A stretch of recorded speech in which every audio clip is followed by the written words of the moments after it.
The invitation had arrived 3 weeks ago, gold lettering on cream cardstock, announcing my brother-in-law's 40th birthday celebration. Black tie optional, it read, though everyone knew Caroline's family never did anything that wasn't meticulously orchestrated. I'd picked up my tuxedo from the cleaners that morning, the same one I'd worn to our wedding 7 years ago. It still fit, though everything else about our marriage had changed dramatically. "Ready?" Jennifer called from the bathroom, her voice carrying that particular brightness she'd adopted lately, the one that felt performative, like she was rehearsing lines for an audience I couldn't see. I adjusted my bow tie in the hallway mirror, studying my reflection. At 35, I looked tired. The kind of tired that sleep couldn't fix. Dark circles shadowed my eyes, souvenirs from months of restless nights spent wondering when exactly I'd lost my wife. Not physically, she still slept beside me most nights, her back a wall between us. But emotionally, mentally, she'd been gone for nearly 6 months. The signs had been obvious in retrospect. The sudden interest in her appearance after years of comfortable indifference. New lingerie hidden in the back of her drawer. The phone she guarded like a national secret, always face down, always on silent. Late nights at work that smelled of cologne I didn't wear.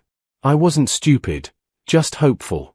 Hoping I was wrong, hoping it would pass, hoping we could salvage what we'd built. Jennifer emerged from the bathroom in a red dress I'd never seen before, bold, daring, cut lower than anything she'd worn in years. She looked stunning and she knew it. The smile she gave me was triumphant, not intimate. "You look beautiful," I said, because it was true and because some habits die hard. "Thanks," she replied, already turning away to grab her clutch. No compliment returned. No warmth in her eyes. Just transaction and distance. The drive to the venue took 40 minutes through suburban Connecticut, past houses with perfect lawns and perfect lives. We didn't speak. The silence had become our third passenger, always present, always heavy. I focused on the road while Jennifer's fingers danced across her phone screen, typing furiously, smiling at responses I wasn't meant to see. "Who are you texting?"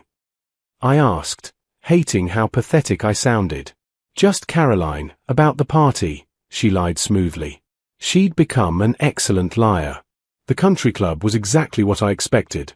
Soaring ceilings, crystal chandeliers, and enough champagne to float a yacht. Caroline had outdone herself. 200 guests milled about in designer clothes, air-kissing, and exchanging pleasantries that meant nothing. This was Jennifer's world, not mine. I'd grown up middle class in Ohio, she'd grown up here, among the country club set where appearances were currency and scandal was death. I'd met Jennifer at a mutual friend's wedding 8 years ago. She'd been different then, or maybe I'd been too blinded by infatuation to see who she really was. She'd seemed warm, genuine, tired of the superficiality of her social circle. She'd loved that I was real, that I worked with my hands as a carpenter, that I didn't care about the things her family valued. Her father had hated me from the start, certain I was after the family money. The joke was on him. Jennifer's trust fund was locked until she turned 40, and I'd never wanted it anyway. We'd been happy once. I remembered lazy Sunday mornings, her laughter, the way she'd curl into me on the couch. When that changed, I couldn't pinpoint. Maybe it was gradual, like erosion. Maybe it was sudden, and I'd just been too busy to notice. "There's David." Jennifer's voice cut through my thoughts, sharp with an excitement she never showed me anymore. I followed her gaze across the room to a man in an expensive suit, tall, polished, everything I wasn't. David Brennan, her colleague from the marketing firm. I'd met him once at a company dinner. He'd been charming, confident, the kind of man who collected beautiful things. Jennifer was already moving toward him, leaving me standing alone with a glass of champagne I didn't want, at a party celebrating a man I barely knew, in a marriage that was already over. I just didn't know yet how publicly it would end. I made my way to the bar, ordering a scotch instead of champagne. If I was going to endure this evening, I needed something stronger. The bartender, a young guy with kind eyes, nodded sympathetically as he poured, like he recognized the look of a man barely holding it together. "Rough night?" he asked quietly. "Long marriage," I replied, which somehow encompassed everything. From my position at the bar, I had a clear view of the party. Jennifer had found David near the orchestra, and they were talking with an intensity that made my chest tight. She touched his arm as she laughed, that genuine laugh I hadn't heard in months. He leaned in close, whispering something that made her blush. They looked like lovers. They probably were. Michael. My brother-in-law, Greg, clapped me on the shoulder with the enthusiasm of someone 3 drinks deep. Glad you could make it. Where's Jennifer? I gestured vaguely toward where she stood with David. Greg followed my gaze, and I watched his expression shift: surprise, discomfort, pity. Ah, he said, which spoke volumes. Listen, Mike, I need to tell you something. Greg. Caroline appeared like a perfectly styled missile, intercepting whatever confession he'd been about to make. Come meet the Hendersons. They want to discuss their kitchen renovation. She smiled at me, all teeth and no warmth. You'll excuse us, Michael. She dragged Greg away before he could protest, but not before I caught the warning look she shot him. So Caroline knew. Probably everyone knew. I was the fool who'd shown up to perform the role of devoted husband while his wife conducted her affair in plain sight. I downed my scotch and ordered another. The evening crawled forward like a wounded animal. Dinner was served, some elaborate 5-course affair that tasted like ash in my mouth. I was seated between Greg's Aunt Martha, who was deaf in one ear, and a business associate who spent the entire meal talking about his stock portfolio. Jennifer sat 3 seats down, next to David. They might as well have been alone. She fed him bites of her dessert. He refilled her wine glass with attentive precision. They were building a world that had no space for me. I excused myself between courses, needing air, needing escape. The terrace was empty, overlooking the golf course bathed in moonlight. I loosened my bow tie and let the November cold bite through my tuxedo. The pain felt clarifying. You know, don't you? I turned to find Greg standing in the doorway, 2 cigars in hand. He offered me one and I took it, grateful for something to do with my hands. Yeah, I said simply. I know. I wanted to tell you. Caroline said it wasn't our business, but, he paused, lighting both cigars. You're my friend, Mike. You were my friend before you married into this family. You deserved to know.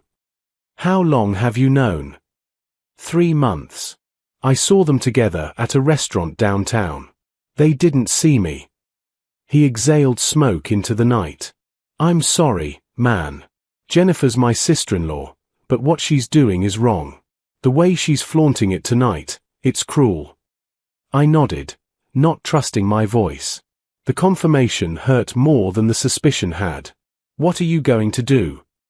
Greg asked. I don't know. I keep thinking she'll end it, that we can fix this. We have history. We have a life together. Do you, though? Because from where I'm standing, she's already left. He was right, of course. I'd been clinging to the corpse of our marriage, hoping for resurrection while Jennifer had already moved on. We finished our cigars in companionable silence. When we returned inside, the party had shifted into its final phase. Dancing, loosened inhibitions, masks slipping. The orchestra played something slow and romantic. Couples swayed on the dance floor, holding each other close. Jennifer danced with David. I stood at the edge of the room and watched my wife in another man's arms. She looked radiant, alive in a way she hadn't been with me in years. He whispered something in her ear and she threw her head back, laughing with pure joy. Her hand rested on his chest, intimate and possessive. They moved like they'd done this 1,000 times before. People were noticing. I felt their glances, saw the whispered conversations behind raised hands. The pity was worse than the betrayal. I was the cuckold at the party, the husband too blind or too weak to see what everyone else could. I should have left then. Should have walked out with whatever dignity I had remaining. But some masochistic part of me needed to see how far she'd go, how little our marriage meant in the face of whatever she'd found with him. The song ended. David kissed Jennifer's hand, then her cheek, lingering too long, too close to her mouth. She blushed like a teenager. They walked off the dance floor together, heading toward the terrace where Greg and I had stood minutes before. I followed. I kept my distance, staying in the shadows of the French doors while Jennifer and David stepped onto the terrace. The same terrace where I'd stood with Greg, trying to process the death of my marriage. Now I watched it happen in real time. David's hands were on her waist. Jennifer's arms wrapped around his neck. They kissed like the world had disappeared, deep, passionate, completely unguarded. When they finally broke apart, both were breathing hard. "We should be more careful," Jennifer said, but she was smiling. "People might see." "Let them see," David replied, pulling her closer. "I'm tired of hiding. Tell him tonight. End it properly." "I will. After the party. I promise." She kissed him again. "You're so much better than him, David. You actually understand me. Michael's just, his small dreams, small ambitions, small life. I don't know what I was thinking." The words hit like physical blows. 7 years reduced to small. Everything I'd built, every sacrifice I'd made, dismissed with casual cruelty. "You were young," David said generously. "You didn't know what you wanted. But now you do."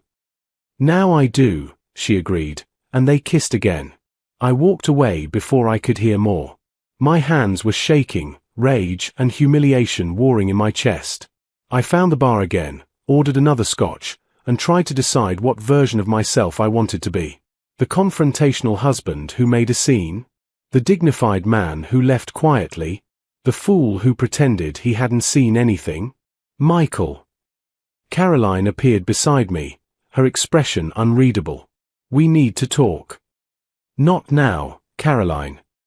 "Yes, now." She gripped my arm with surprising strength. "I know this is difficult, but you need to handle this discreetly. This is my party. Greg's party. Don't ruin it with drama." I stared at her, genuinely amazed. "Your concern for my humiliation is touching." "I'm concerned about my family's reputation. Jennifer's making a mistake, yes, but these things happen. Be an adult about it. Let her have her fun tonight, and handle your divorce quietly, privately, like civilized people." "Civilized," I repeated, the word tasting bitter. "Is it civilized to fuck someone else while your husband watches? Is it civilized to parade your affair at a family party?"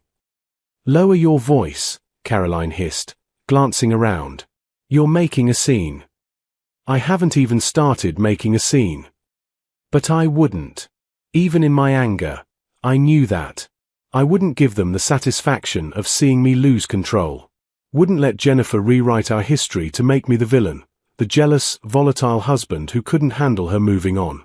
I finished my drink and set the glass down with deliberate care. "Don't worry, Caroline. I won't ruin your party." I went to find Jennifer. She was back inside, holding court with a group of her friends, all women who'd never liked me, who'd always thought Jennifer had married beneath her station. David stood slightly apart, but his eyes never left her. She was telling some story, animated and bright, completely unaware that I'd witnessed a betrayal on the terrace. "Jennifer," I said quietly, appearing at her elbow. "Can we talk?" She turned, and for just a moment, I saw guilt flicker across her face. But it vanished quickly, replaced by annoyance. "Now. I'm in the middle of a conversation. It's important." "So is this." She turned back to her friends, dismissing me. "Anyway, as I was saying. Jennifer." My voice was harder now. People were starting to notice. "Michael, stop being so needy. I'll talk to you later." She laughed, high and false. "He's been so clingy lately," she told her friends, as if I weren't standing right there. David moved closer, protective. "Is there a problem?" "No problem," I said, looking directly at him. "Just trying to talk to my wife." "Maybe she doesn't want to talk right now," David said, his tone carefully neutral but his meaning clear. The group around us had gone quiet. More people were watching now, sensing drama. This was exactly what Caroline had warned me against. The smart move was to walk away, to handle this privately later. But I was done being smart. Done being understanding. Done pretending. "You're right," I said to David. She probably doesn't want to talk to me. She'd rather talk to you. Or kiss you on the terrace. Or tell you how small her husband is compared to you. Jennifer's face went white, then red. You were spying on me. I was at my brother-in-law's party. You were the one conducting your affair in public. The silence was deafening now. Everyone within 20 feet had stopped pretending not to listen. Jennifer's friends looked scandalized. David looked uncomfortable. Jennifer looked furious. How dare you, she hissed. You have no right. I have every right. I'm still your husband. Not for much longer. The words were out before she could stop them, loud enough for everyone to hear. The party had stopped. Not officially, the orchestra still played, waiters still circulated with champagne, but the energy had shifted entirely to us. We'd become the evening's entertainment, the scandal that would fuel gossip for months. I could feel dozens of eyes watching, waiting to see what would happen next. Jennifer's fury had given way to something harder, more calculated. She'd made her declaration, and now she was committed to it. I'd backed her into a corner, and Jennifer had never been one to retreat gracefully. You want to do this here, she said, her voice carrying across the room. Fine. Let's do this here. Jennifer, David started, reaching for her arm. She shook him off. No. He wants honesty. He'll get honesty. She turned to face me fully, her beautiful face twisted with contempt. I'm not happy, Michael. I haven't been happy in years. You're a good man, sure. Dependable. Stable. Boring. God, you're so boring. The same routines, the same conversations, the same mediocre life. I feel like I'm suffocating. Each word was a calculated strike, designed to hurt. And they did. But beneath the pain, something else was crystallizing, clarity. Then why didn't you just leave? I asked quietly. Why the affair? Why the lies? Because I was trying to be kind. She laughed bitterly. I didn't want to hurt you. I thought maybe it would just fizzle out, or you'd figure it out and make it easy by leaving first. But you just kept plodding along, oblivious, making dinner and planning date nights like everything was fine. I was fighting for our marriage. I didn't want you to fight. I wanted you to let go. Her hands were shaking now, wine sloshing in her glass. David understands ambition. He understands wanting more from life than a 3-bedroom house and a vegetable garden. He's successful, sophisticated, going places. He makes me feel alive. David looked increasingly uncomfortable, probably realizing that being the other man was more appealing in secret than in front of 200 witnesses. Jennifer, maybe we should. Tell him, she interrupted, looking at David with wild eyes. Tell him how much better we are together. Tell him what you told me this morning. This morning. So they'd spent last night together too. Probably while I'd been picking up my tuxedo, imagining tonight would be a chance to reconnect. David cleared his throat. This isn't the time or place. Yes, it is. Jennifer's voice had risen to near hysteria. The champagne and adrenaline were catching up with her. You said you loved me. You said we had a future.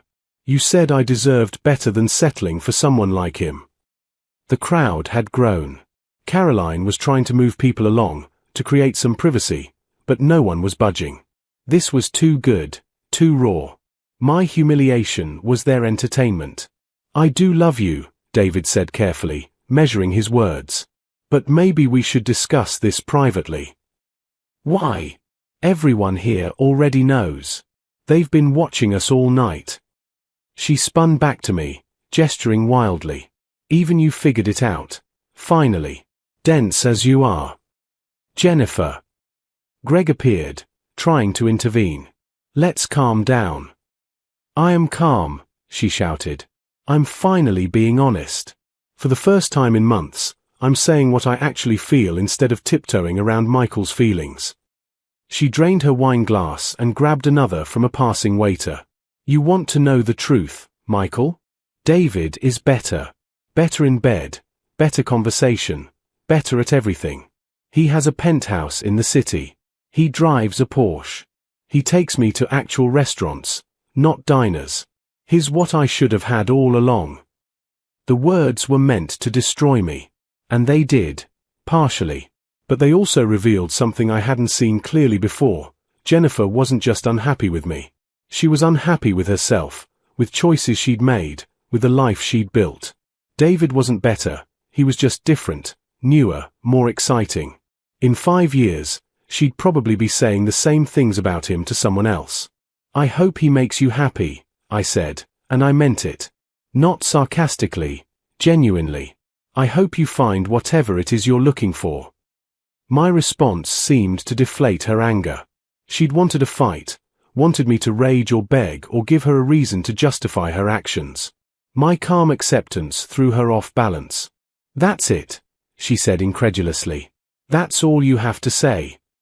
What do you want me to say, Jennifer? That you've broken my heart? You have. That I feel humiliated? I do. That I wish things were different? Obviously. But you've made your choice. I'm not going to fight for someone who doesn't want to be fought for. So you're just giving up. Just like that. I'm accepting reality. There's a difference. David had moved to her side now, his hand on her lower back, possessive, claiming. She leaned into him, and I saw what I'd been refusing to see for months. They fit. They made sense together in a way we hadn't in years. They belonged to the same world of expensive suits and country clubs and measuring worth by status symbols. Fine, Jennifer said, her chin lifting defiantly. Then you understand. David and I are together now. Really together. And yes, she looked around at the crowd, making sure everyone heard, yes, I'm with him. He's better. Better than you ever were or could be. The declaration hung in the air, final and absolute. This was meant to be my ultimate humiliation, my wife publicly choosing another man, proclaiming him superior in every way.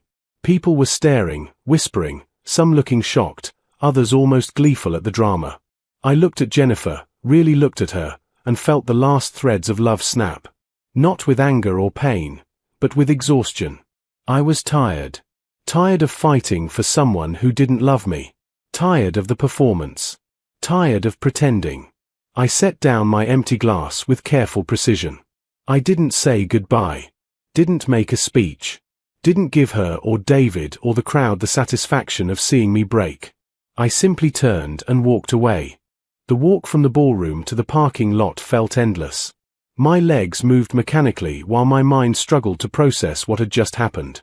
Behind me, I could hear the murmur of the crowd, voices rising as they dissected the scene. But I didn't look back. Looking back would mean acknowledging the humiliation, and I refused to give Jennifer that power. The November air hit me like a slap when I stepped outside. I'd left my coat inside but couldn't bring myself to return for it. The valet looked surprised to see me so early. It wasn't even 10 o'clock. Leaving already, sir? Yes. He must have sensed something in my tone because he didn't make small talk, just hurried to retrieve my car, a 9-year-old Honda that seemed especially pathetic after Jennifer's comments about David's Porsche. But it was paid off and it was mine, and right then, that mattered more than anything. I sat in the driver's seat, engine running, heat slowly filling the cold interior. My hands gripped the steering wheel but I didn't drive. Couldn't drive yet. The adrenaline was fading, replaced by a hollow ache that seemed to fill every part of me. My phone buzzed. Text messages flooding in. I glanced at the screen. Greg, Mike, I'm so sorry. That was unforgivable. Caroline, you need to come back. We need to manage this situation. An unknown number. Dude, I'm Greg's friend Tom. That took balls. Respect. I turned off my phone. For 7 years, I'd built my life around Jennifer. I'd moved to Connecticut for her, left my friends and family in Ohio. I'd endured her father's contempt and her mother's barely concealed disappointment. I tried to fit into a world that never wanted me. And for what? To be publicly humiliated at a party, dismissed as small, boring, inadequate. But as I sat there, something unexpected happened. Beneath the pain, beneath the humiliation, I felt something else emerging, relief. The pretending was over. The hoping and waiting and wondering, finished. Jennifer had made her choice explicitly, publicly, irrevocably. There was no going back from what had happened tonight. No reconciliation possible. The marriage was truly, finally over. And I was free. The realization didn't make the pain disappear, but it contextualized it differently. Yes, I was hurt. Yes, I felt humiliated. But I was also liberated from a relationship that had become a prison. No more walking on eggshells. No more analyzing every word and gesture, trying to understand what I'd done wrong. No more loving someone who looked at me with contempt. I put the car in drive and pulled out of the parking lot. As I turned onto the main road, I saw Greg running toward the entrance, probably sent to bring me back. I didn't stop. The drive home took 40 minutes. Our house, soon to be just her house, sat dark and empty. I'd left a light on in the kitchen that morning, one of those small domestic habits that suddenly seemed pointless. Why had I cared about saving electricity when my wife was sleeping with another man? I walked through rooms filled with our shared history. The couch we'd picked out together. The photos on the walls from happier times. The kitchen table where we'd eaten breakfast this morning in silence, both pretending everything was fine. It all felt like artifacts from someone else's life. I packed methodically, clothes, toiletries, important documents, my grandfather's watch. I left everything else. The furniture, the wedding gifts, the life we'd built. Jennifer could have it all. I just wanted out. It was nearly midnight when I finished. I loaded my car with 2 suitcases and a box of personal items. That's what 7 years of marriage reduced to, 2 suitcases and a box. I drove to a hotel near the highway, checked in using a credit card in just my name, and collapsed on the generic bed in the generic room. My phone was still off. Tomorrow I'd turn it back on, would start the process of untangling our lives. Would call a lawyer, would tell my family, would begin the practical work of divorce. But tonight, I just needed to be alone with the wreckage.